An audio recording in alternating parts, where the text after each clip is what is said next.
Welcome to Fran Coach's Franchising 101 podcast series. Here we talk about all things franchising. What is it all about? Is it for you? How do you find the best one to own? And so much more. Now your host, Tim Parmeter. Hello, everyone, and thank you for tuning in to Fran Coach's Franchising 101 podcast series. I'm Tim Parmeter, founder and CEO of Fran Coach and your podcast host. Super duper excited today. We have not one, but two amazing guests with us today.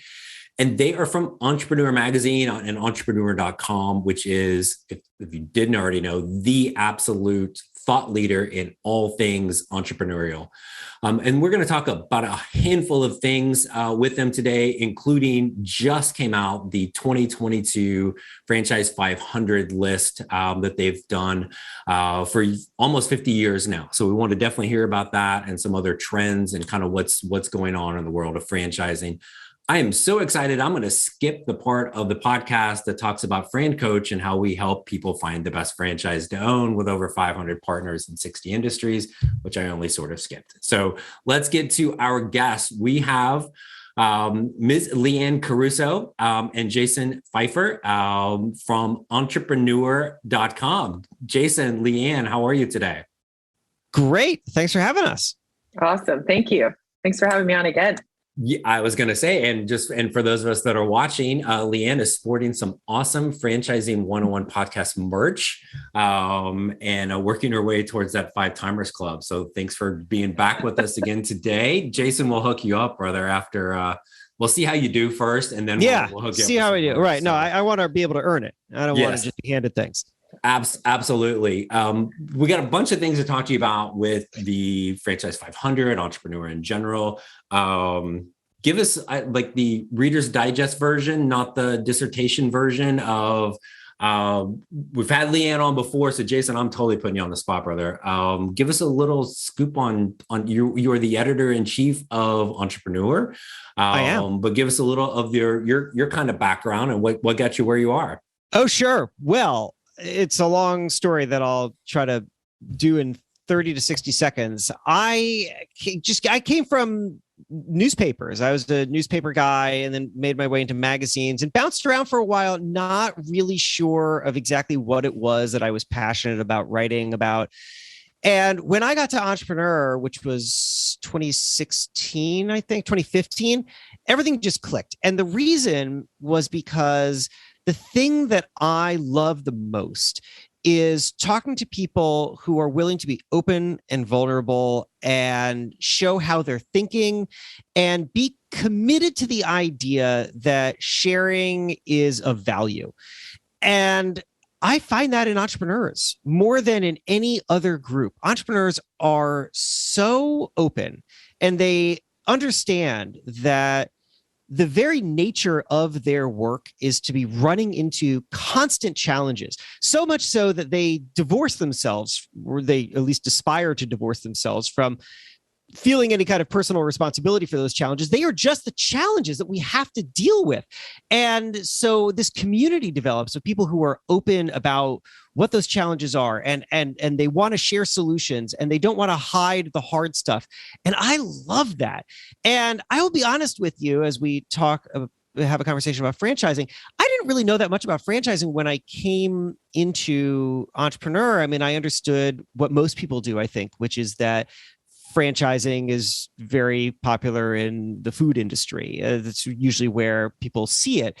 So I was fascinated to learn about the absolute diversity of ideas and experiments and successes and trials and everything in franchising. And the Franchise 500, I feel like, is this perfect encapsulation of that, because every year we get to take stock of what is working in this industry and what you see borne out in the numbers. And the top of the list is always, of course, really interesting. What are the big brands and how are they jockeying around?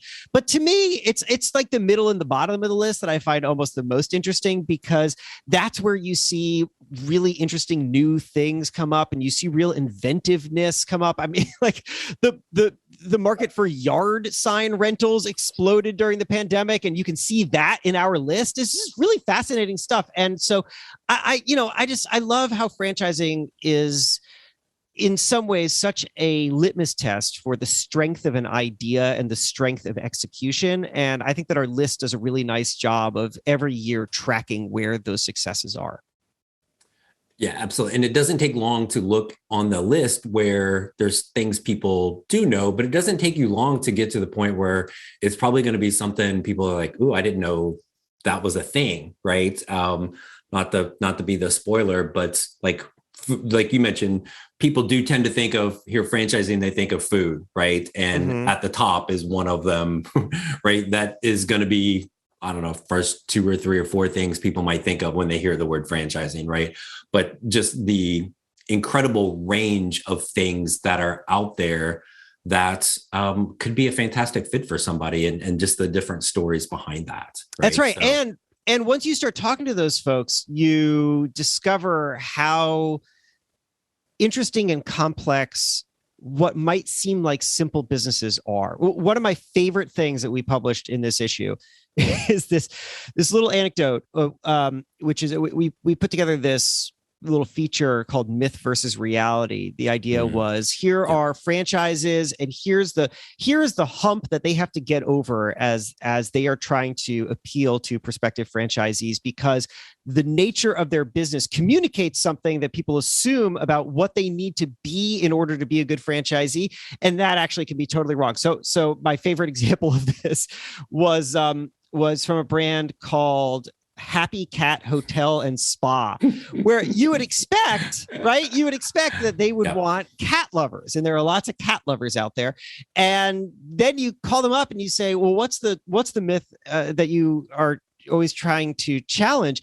And the answer is that everyone assumes that they're looking for cat lovers to be franchisees. They're not. Actually, cat lovers can be very challenging franchisees, because they are they have a very set idea of what you should be doing with a cat, and and maybe what their customers should be doing with their cats. And also you sort of imagine everybody's got a certain amount of energy to put towards different subjects, and maybe too much of that energy is put towards cats and not enough energy put towards growing a business. And so you really want somebody who's kind of, they like cats. You don't want somebody who hates cats, but you don't want somebody who loves cats. You want somebody who really understands branding and really understands growth and customer service first, and then cats second. And that kind of stuff. I love that stuff, because just who would have known unless you called them up and asked? Yeah, and so you're gonna like this, Jason. And the the founder of Happy Cat literally emailed me that article. Oh yeah. While I was on the phone. Also in that piece there's another franchise called PuroClean. Yes. I was on the phone with one of our clients who was looking at PuroClean.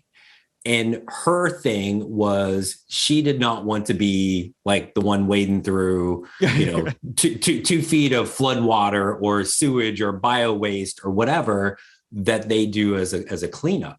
And so your article, almost immediately, that was like the day it came out, got passed to me before I even had a chance to like browse around and see it, and then was immediately useful for us with one of our clients for just that thing. It's like, that's not what they're looking for. They're looking for, again, in most cases from a franchise perspective, you're not the doer. You're the person that is running the business, building the team, finding whatever like kind of qualities, core values match with you. That's right. I always say McDonald's owners don't flip burgers all day long. You could be the biggest slob in the world and own a cleaning franchise. And I think that's maybe the biggest difference between starting your own business and a franchise is somebody looks at the list of 500 franchises. Oh my gosh, they could all potentially be an option, because you don't have to be the expert in that field. The franchisor is. So that's right. Love that. And I love, kind of by the way, you had out there. Fun backstory, and then I'm going to shut up and let Liane talk, who knows a lot more about franchising than me.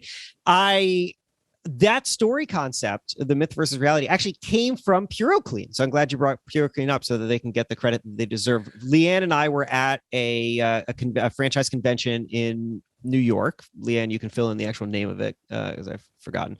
And IFE, the big one in New York City from MFE. Yeah.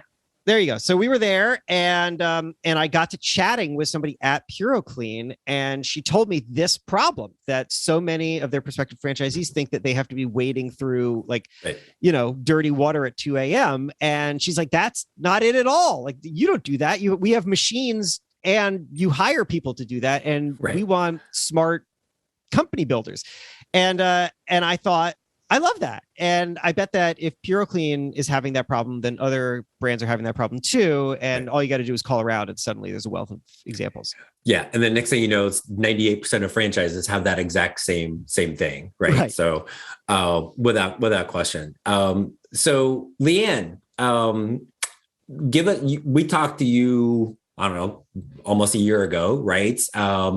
And you since then have come on board with Entrepreneur and really as the senior vice president of everything franchising for them.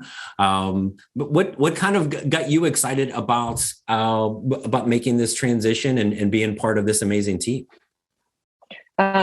So again, thanks for having me on again. And I'm super excited. It's kind of like a culmination of my entire career coming to work for Entrepreneur. Not only have I had a couple of my own businesses and used Entrepreneur as my North Star, but then I fell into franchising, as most of us do. And so this kind of brings everything together.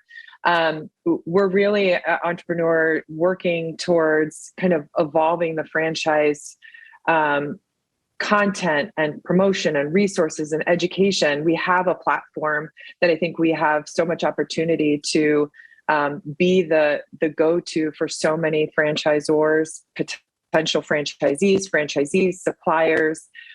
So we just want to nurture the audience that we already have and bring more people to it. So it's a very exciting opportunity for me. And then, all of my franchising experience and relationships, I'm just so happy to see it come together with such a great team. And this issue and releasing the Franchise 500 and being part of the process has been really enlightening. And I'm just so proud to be with this organization now. Yeah, I'm happy for you, but I'm happier for them because the Entrepreneur just got a rock star with you. So Sure did. Thank you. Tell us a little bit, what the heck is this Franchise 500 for somebody that maybe doesn't know? Talk to us, just what is this? How's this all come about? Yeah, so basically first thing we do is we collect data, and every year, once a year, we invite anybody who wants to enter to give us all of their information, and then we start to analyze it. And it's basically their financials, it's their FDD, and we do research supporting all of the information that they gave us and kind of evaluate the data. High level, it's based on 5 different pillars that we look at, and they're all weighted a little bit differently. But it's potential. I mean, it's basically around costs and fees. It's around support, the size and the growth. How many units did you gain? How many units did you use over the last year? And then your brand strength, and that goes to system size, that goes to social media, years in business, years in franchising. And we kind of take all of that data, and we have this like very interesting algorithm that pulls it all together and comes up with this list. And you can kind of track your ranking over the course of years. I know that there's some brands that have been on there 30 plus years, which I think is so interesting that they can see, how they've grown from point A to point B. But this year it keeps getting more and more competitive, which I also think is very interesting. And of course that changes numbers. But this year we had over 1,100 people enter and, came up with the 500, but that still allows us to look at so much information of what's happening in franchising. We can look at the resiliency, we can look at the growth, we can look at the communities impacted just by bringing in all of this information. So I encourage anyone and every franchise brand to enter into this so that we can all continue to learn more about what's happening in franchising. And even if you don't make the top 500, you're still featured. You still can be featured in other lists throughout the year. So from this information, we also take and create other lists like top new and emerging brands, which we're doing this year Prior, we only did new. Now we're doing new and emerging, kind of giving more light to those brands that are out there that might not be as big as the Taco Bell or the UPS store. And then, we've got the best of the best. Those are the ones that are top in their category. So, they're all the top QSR brand, the top education brand, the top, food brand, that sort of thing. And then we've got franchisors, we've got top suppliers and all of that stuff. So we can learn a lot of information just by the list alone and the entries and the data that we collect. Yeah, which is just, it's got to take forever to do, and the mountain of data that's providing, and it's year 43, right? So, which is clearly longer than all three of us have been alive. Let's point that out, number one, right? So we've got that, but then be able to look at that from a cumulative effect. What are some things, because over the last we're almost 2 years into this ridiculous pandemic, right? So what are some things that you saw really from last year to this year from all of that data, as far as any sort of trend or changes in the world of franchising? Well, yeah. So there are, right. It's been fascinating as just as you were saying, 43 years. The thing that I first did in my head was try to remember a couple years ago, we found the very first Franchise 500 list, and it was so awesome to see the categories, because even right down to the categories are driven by data and trends. And so, for example, we added 3 new categories to the list this year: salads, poke or poke. Somebody's going to kill me for not knowing how to pronounce that. Even though I eat it a lot, I don't know what to do with the E. And ghost kitchens. And so those which is. The reason that those are there is because there's been enough growth inside of those areas that we now feel like they have to stand alone in their own category. And that's something that's constantly evolving. And so, you go back to the first Franchise 500, and there was probably a gigantic category for, VHS rental stores. And, you don't see that. You don't see that as much anymore. But what we saw this year, we saw a whole bunch of things, and I'll rattle a few off, and then Liane, I'd be curious to see, with your wealth of knowledge of franchising, what struck you as particularly interesting. So one thing that we saw was a real growth in first-time franchisees, which, driven by the pandemic and the Great Resignation, as it's been called. There's so much talk culturally about people leaving their jobs. It's not really attracting as much attention as to where those people are going. A lot of those people are going into franchising. They are discovering that this is the perfect opportunity for them to take control of their careers, their destinies, to build something for themselves. And so a lot of the brands that we talk to, and Tim, I'm sure you're seeing this yourself, are seeing just an absolute influx of people with deep corporate America experience who are now saying, I'm out and I'm ready to build something myself, and I'm interested in your brand. So that's really interesting. And I think that the kind of consequences of that, and I use consequences in a kind of positive way, but the reverberations of that, I think we are only at the very beginning of seeing. So that's interesting. And then one more that I thought was interesting to see is the growth of a focus on work-life flexibility. You see that a lot. There's just even in the way that a lot of franchises are marketing themselves, but also in the ones that are attracting a lot of interest, a lot of brands that either you can operate from home or that you don't have to open an office become extremely attractive. And I think that a lot of franchises are taking note of that and of the kinds of ways that people want to work now, and then are, adjusting their marketing and even in some cases the way that they structure themselves to accommodate it.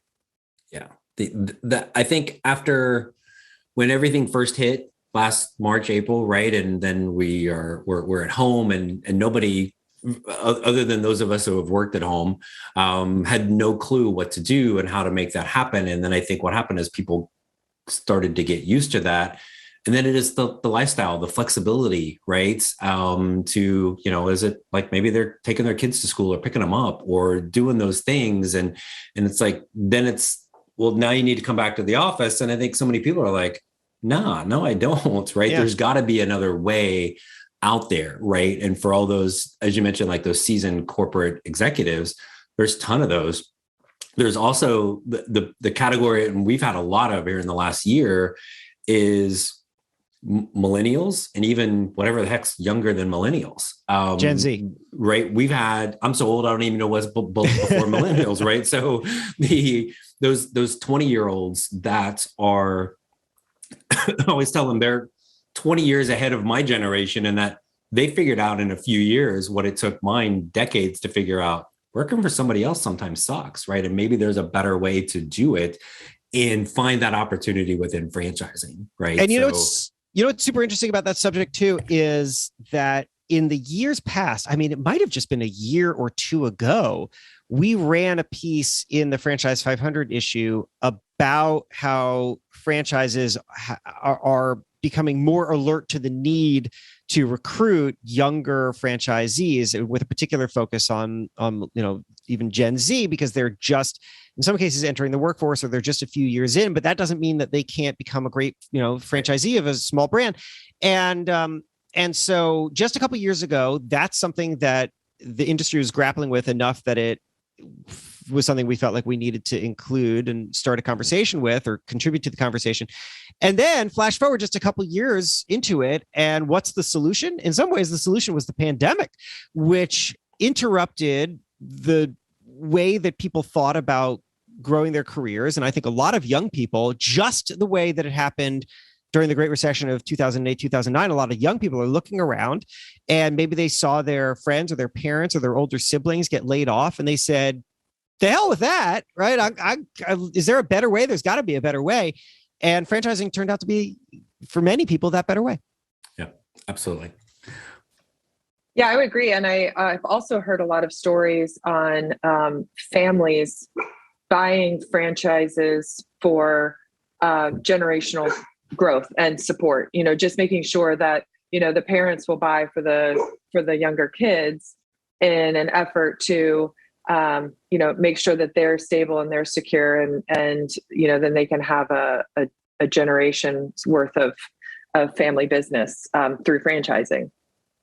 Yeah. It's funny. We're literally later today, like recording another podcast episode with clients of ours.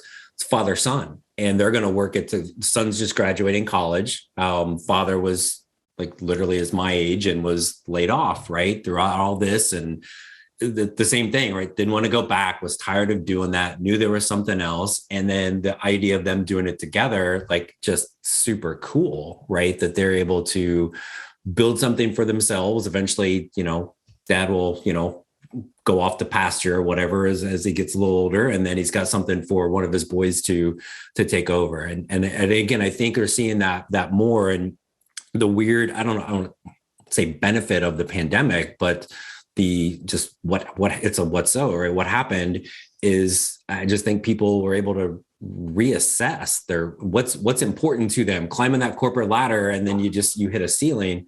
With franchising, there is no ceiling. You can build it to whatever you want, whether that's, Taco Bell, or that's PuroClean, or something you've never even heard of that has no idea what it could be. That's what you're able to do. Right. So, Tim, I call that reconsidering the impossible. And I've seen it happen throughout the business world, and particularly in franchising for the last 2 years, where people, we build these boundaries around ourselves, right? We all have to. It's no fault of ours to do it. Or you can't consider every single possible idea that's out there. You can't go down every single possible path. We all only have so much time in the day. And so we create some kind of filtering mechanism. We say, this is inside the boundaries and these are outside the boundaries. This makes sense. This doesn't make sense. And the problem with that, of course, is that we leave so many good ideas outside the boundaries. And when something comes along that can shake us up, it doesn't have to be a pandemic. Hopefully we do not have another one of these in our lifetimes, but anything, any kind of disruptive moment, I think the opportunity in that, hard as it can be, is that it forces us sometimes to shift the window on what we're willing to take seriously and to say, you know what, the things that are inside of the boundaries that I've drawn don't necessarily work for me anymore, which means that I have to start looking outside. And once I do, I discovered that there were so many good things outside of that. You have to reconsider the impossible, the ideas that you once thought were impossible. And I think a lot of this stuff, maybe these parents, it might have occurred to them at some point. Maybe I could start a business with my kid. Nah, I don't know about that. I have this career over here. They're doing this thing over there. That's not going to work. That's a crazy idea. But now look at that. Now suddenly it is possible and it's wonderful. And it would not have happened had they not been shaken into it. Yeah, absolutely. And then also not knowing where to go, right? We know where to go to find another job, right? There's 47 different job boards we can go do or whatever. I might want to start my own business. I might want to look at a franchise, but I don't have $2.5 million for Taco Bell. So therefore I can't do it. And it kind of stops because again, they're stuck in their comfort zone. And that's, and maybe one of the other things I'd like you guys to kind of share is just some of the other resources on Entrepreneur, whether it is they want to start their own. Obviously I'm going self-serving and totally a franchise is better, right? But there's all these different things where you can take like people, you really can do it. And some of those things, maybe you've learned from the franchise perspective with the Franchise 500 or Liane, some of the other things kind of resource wise that are available, even for somebody to just go to, assuming you can spell entrepreneur on the first try, go to entrepreneur.com. There's no way I'm the only person that struggles with spelling that, right? Don't worry. I literally was my first 2 months on the job as I started as executive editor before moving into editor-in-chief. My first 2 months as executive editor of Entrepreneur, I had entrepreneur misspelled in my email signature. So don't feel bad. Okay, that does make me feel a little bit better. But Liam, maybe what are some of the things that an aspiring or like curious person out there, I would like to do something on my own, that they could find on Entrepreneur from a franchise perspective to help them get educated more? Sure. And we're doing a lot of work in the upcoming months of building out more and more content on the website. But we have content based on, I want to start my own business, but I don't really know where to go. And I want to start my own business. Is franchising an option?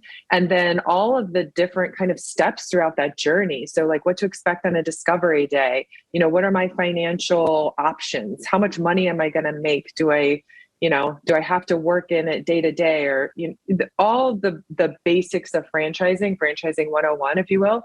We have that content on the website, and we continue to build out more and more content there. And then as a franchisor, I want to grow my business. What are the resources and tools that are available to me to grow my business? And then say you have a business and you have a couple of locations and you're considering franchising. So we're also building out more content that has to do with that. Not to mention, we have webinars, we have podcasts, we have books. The Wealthy Franchisee by Scott Greenberg, widely popular book right now in franchising. We have the Franchise Bible. We have the Franchise Multiplier. So many books I can't even name them, but we do have book resources available too. So I would encourage you to continue to visit our site, get on our newsletter, get the information in your inbox, and then as we continue to grow and evolve the content over the course of the next year, we're going to take people more and more on a journey through that content. So if you are a potential franchisee, you have a path that you can take with all of these resources and educational tools that are available to you. Yeah, awesome. And even the non-franchise stuff is still incredibly relevant, and things that I Absolutely. Like from a social perspective, like those are things that maybe not every day, but there's something every few days that I see in my thread for Entrepreneur that, I'm stopping, I'm clicking. We've totally stole some of the stuff and sent it out to, kind of to share with our clients and folks in our database as well. So all super good. What else, I guess, maybe from that Franchise 500 standpoint, or some of those other categories, Liane, that that maybe we didn't talk about that you wanted to kind of share with everybody to know maybe what's out? You mentioned one thing in particular, but talk about anything you want to. You mentioned the phrase new and emerging. Like maybe what the heck does that mean for somebody that doesn't, like, new is okay, we kind of get that, but emerging, there's some certain parameters around that in franchising. There are parameters around that in franchising, but it's all very variable. I think everybody considers emerging very different. And so there's those new brands that have come out with, they've got 26 corporate locations and then they've got 50 in the pipeline. So they're new and emerging, right? They're new to franchising. And so we want people to know about them. And then you've got, we brought up the Happy Cat Hotel already earlier. And, he's got one location that just opened, certainly new and certainly emerging. So I think it's just understanding the options that are available. And it's interesting to see the new industries, like Jason said, that are developing over the course of time out of need or creativity, the ghost kitchens and things like that. So businesses that may have already existed and have decided to franchise. There's also all the new CBD businesses and franchises. So I think it's just bringing light to the new brands that are out there that I think that sometimes entrepreneur might feel so big as a platform for franchises because we have those top 10 on the list that are almost unattainable to some people, like the Taco Bells of the world.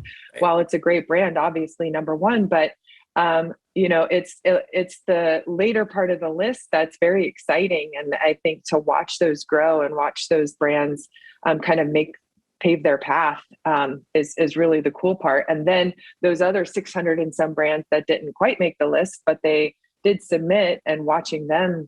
Right. It doesn't mean that they're bad. It just means they're absolutely not. It's tough criteria to get on that list. Exactly. It's very competitive, but they can still have a profile, and the opportunity seekers who come to our site can still see their statistics and their data that are on the site. So I don't want to sound like a commercial by any means, but it does give us all a lot of insight into what's happening in franchising. And I think it's exciting to see the new brands that are coming into the space. Absolutely.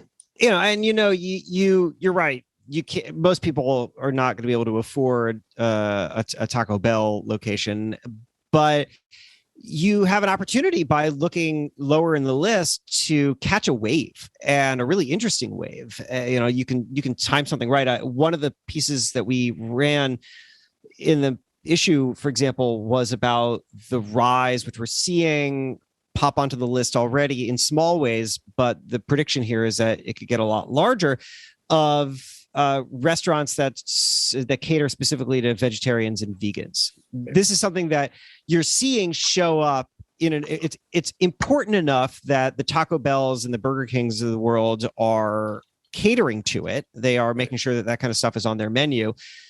But what could be coming next is the rise of a whole wave of really innovative, high energy brands that are catering to that, because the opportunity. I mean, just take a listen. I did not know this. So about 4% of Americans self-identify as vegan. Plant-based food sales now generate $7 billion annually, which is twice the growth rate of total food sales. So it sounds niche, but it may not be. And it could be. I mean, I eat a lot of vegan food. I'm not vegan. And so you could look down the list, find something that's a lot more affordable for you, and walk in at just the right time. I think it's an exciting opportunity.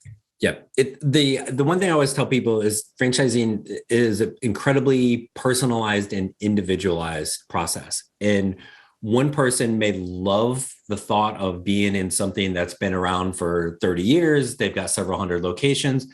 The next person may feel that that's too old, stale, whatever. They want to be on the front end of that wave, right? It's not a right or wrong either way. And it's ironic Taco Bell being at the top, because I've told this story to a lot of people. We had a couple clients pre-pandemic, and they were retired, but at their height, they had owned over 50 Taco Bells, right?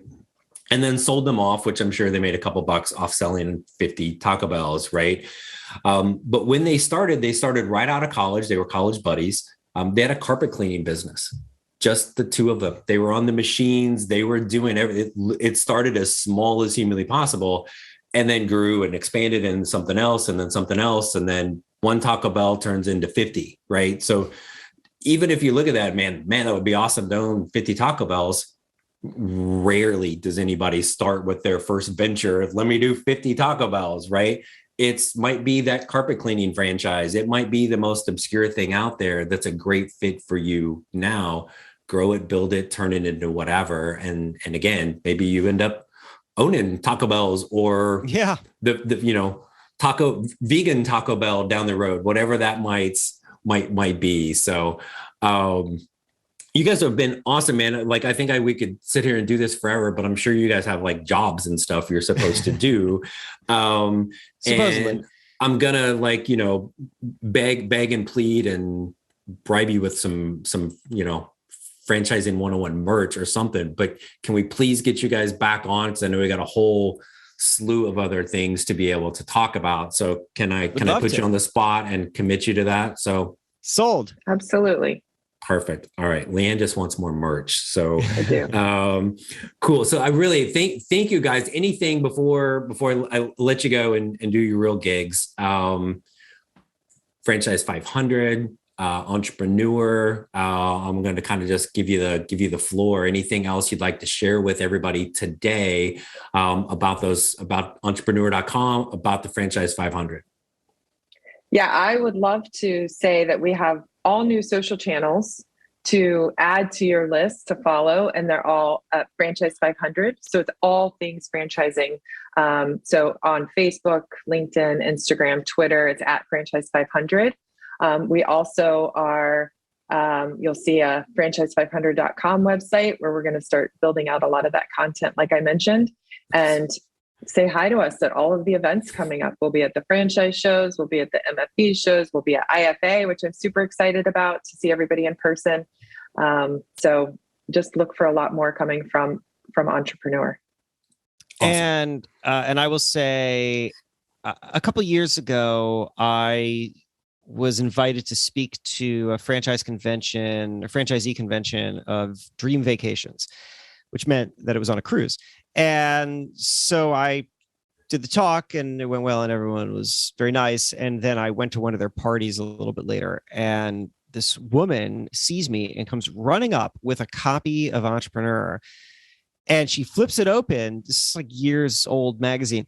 And she flips it open to the page where in a listing, she had just been going through and saw Dream Vacations and circled it and then went to find more information, and then became a Dream Vacations franchisee and has hung on to that magazine ever since. And travels with it. I don't know why she had it with her, but anyway, I'll tell you, that moment really struck me because from my perspective, from our perspective, it shows you the meaningfulness of the things that we produce. You don't just put something, it's hard. You put something, I mean, this is any business, right? You make something, you spend a lot of time doing it, you put it out into the world. You don't often see how people interact with it or consume it or how it impacts their lives. And so in some ways, it just feels like shoveling things into a vacuum. But every once in a while, you get a nice little glimpse of how it actually does impact people. And that's pretty valuable. But then also from her perspective, it was just remarkable to see how even just spending a little time going through some options, right, a list of companies, that each one of them in some way is like a sliding door experience, where she could have circled some other company and had some other completely different life experience. She happened to circle this one and was on a cruise with me.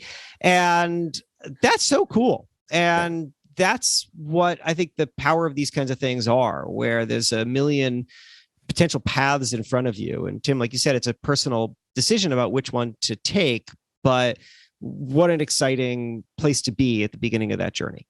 Yeah, it's cheesy, but it's life-changing, right? And really, and for, I think everybody, and Liane, you mentioned this, like, I think everybody in franchising, just like how they got into it. It's like, well, I just kind of stumbled into it, or it was dumb luck, or I didn't know what to like. And then you get in, and then it's like the mob, you're in there forever, right? You can't get out unless you don't really want to. So super cool. So we've got all sorts of things for people to pay attention to now. Entrepreneur.com. I'm sure everybody had that bookmarked anyway. Franchise 500 on all the social media. Jason, I'm going to give you my second and third favorite podcast out there. Number one, of course, Franchising 101, Problem Solvers and Build for Tomorrow by Jason. Those are awesome. And problem solving. Absolutely, guys. We're going to talk about that another time, how key that is to entrepreneurship, franchise ownership. So check those out. Of course, if I may, francoach.net, franchising101podcast.net, our sites. We're everywhere on social, all the different podcast things. If this has inspired somebody to learn more about franchise ownership, please check us out. Give us a call. Let's set something up. There's never any fee for our service, so we'll be able to take care of you. Liane, Jason, thank you so much for coming on and joining us today and telling us all about these amazing things at entrepreneur.com. Thank you. Thank you. Thanks. And thanks everybody for listening. As always, reach out if you'd like to learn some more. We'll let you roll. Hopefully we'll talk to everybody again soon. Thanks so much for joining us and have a fantastic rest of your day. Thanks for listening to Fran Coach's Franchising 101 podcast, where our ultimate goal is to help educate you on all things franchising so you can create your better tomorrow.